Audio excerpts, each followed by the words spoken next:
What's going on, everybody? It's 4 Eyes Malone. So today we're going to be talking about Little Devil Inside that was just shown again for the second time from Sony since 2020. The first time we saw Little Devil Inside was at the big PS5 blowout showcase, previewing a lot of what we're looking forward to for this generation with PS5. Little Devil Inside was a standout indie title from Neostream Interactive. Now, I did do a video about Little Devil Inside a few months back about how this game has been through a lot of ups and downs. It started as a Kickstarter game. It got backing. It was supposed to come out way back even for like the Wii U, that older generation of consoles. Sony picked up the rights for the game, publishing it, as we learned last year in 2020. And ever since that initial showcase with the PS5, we have not really had any information at all from the developers, from Sony, about Little Devil Inside. We've gone through so many showcases and state of plays. Finally got about a 4-minute trailer from Sony, from the developers, showing Little Devil Inside, going across world map, a little more of the intricacies of the gameplay of Little Devil Inside. We got to see more of how you're going to be going around the world, what style of gameplay we're really having here. So really, to start, we're looking at more of a adventure slash survival situation with Little Devil Inside. And the developers said in the PlayStation blog that this game is really more so about the adventure. It's more so, it's not all about, rushing through, trying to, beat the games. It's more about like a more deliberate experience, about the ways you're going to be getting around, the interacting with the world, with the characters. Billy, the main character, is going to have to cook. He's going to have to fill his gas tank up in his cars, different things like that. So it did show in the gameplay there's going to be interactions on the world map, like they showed, where you're going to be driving a car. There's going to be sheep just in the middle of the road going to be blocking you.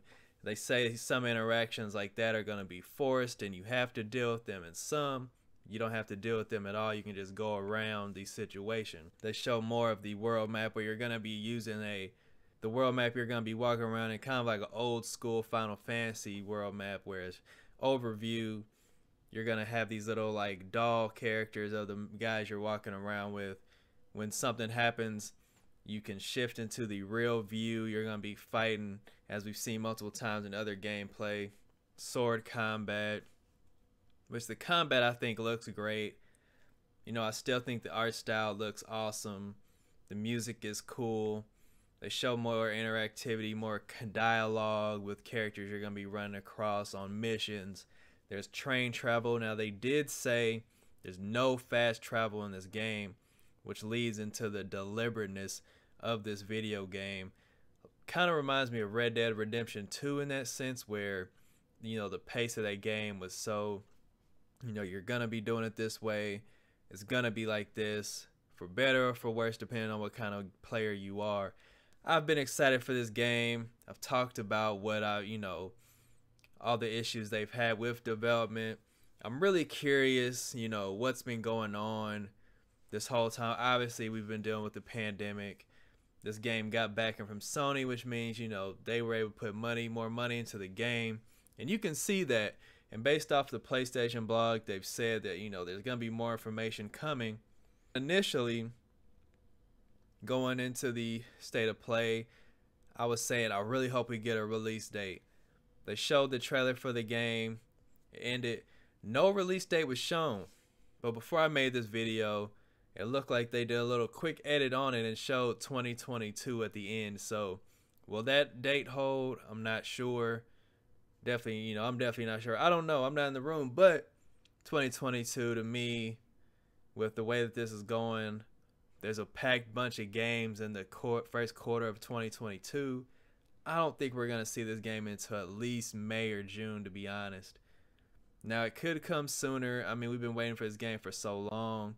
I just don't see where the game fits in with all the other titles coming out. Horizon's going to be coming. I mean, Sony doesn't necessarily have their own, big first-party situation right now. I mean, they have Gran Turismo in March, and we do have Horizon coming out in February. So that's pretty big to start. And this is a bigger indie game for PlayStation. So I just don't think they want to bunch it in with all these other titles. So I'm thinking this is gonna come out a little late, a little closer to the middle of the year. Looking at this gameplay, I'm still pretty impressed. I'm still anticipating the little devil inside. Do I really think do I really like the overworld map? I went back and forth with that. I don't know if I necessarily like the dolls walking around. That was kind of weird. I like the thing about this game is it really caught a lot of people's eye because you could tell that there's a lot of love going into this game. You can tell that there's so many different concepts, just the design elements they put into this game, the art style, the 3D graphics, the type of textures they're using, the color palette. It all speaks to me. And I'm just sitting there thinking, how is this all going to meld with them showing the gameplay and them saying this game is going to be a little slower, which I appreciate. Like I said, Red Dead Redemption 2 is one of my favorite games ever. A lot of people couldn't stand it for what it was, but I think Little Devil Inside might be a smaller version of that. Going into hopefully playing this game next year, hopefully we're going to see an open world where we're going to feel like we're a part of it and we're not just, walking around checkpoint to checkpoint trying to clear things off like people say about some Ubisoft games, things like that. So because a game like Ghost of Tsushima that came out 2020, came out again 2021, I felt did a great job with open world, with making you feel like you're a part of this environment and you're not really like you're playing a video game, but you're not, it doesn't have that stranglehold of I have to do all these things and I can just free flow. And that's what they said in the PlayStation blogs, that you're going to be walking around. You can do what you want in this open world. There's going to be missions. There's going to be some things that you have to do, have to take care of. But you're going to be able to interact with this world however you want, whether it's with the train. You can walk wherever. Like I said, no fast travel. So I'm really curious the size of the map. They didn't really show that. How big is that going to be? How many different options in combat are we going to have? We've seen a few different things. How much is there going to be any really customization for the character? There are cooking elements in this game, which we have seen before. So overall, looking at this game, I would say that my hype levels, and some part of me felt like my hype level for this game was, looking at this trailer, kind of dwindled a bit. And that may have been for the simple fact that I've just been waiting for so long, and there was a little bit too much of narration going on while they were showing the gameplay. And I hope that's not too much of a thing. Narrating's fine every now and then, but I hope we're not always having to hear this voice talking to me, telling me what to do. So, and maybe that was just a trailer situation. I'm hoping that this game has a good amount of humor. It looks like what we were shown, there was a guy you were talking to in a house, and he kicks you into this dead swimming pool, and an octopus comes out, and it seemed, that's not necessarily funny, but just the dialogue that they showed, it looked like it was going to be,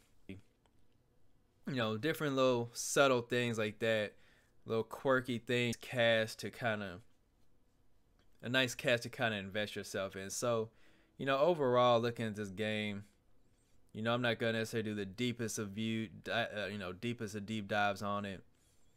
I'm really, like I said, I really like the color palette. I'm liking the fact that there is no fast travel. It's a big risk in open world games these days is to not do fast travel. It's just something that's just so expected. So I'm wondering, what is the difficulty scale of this game?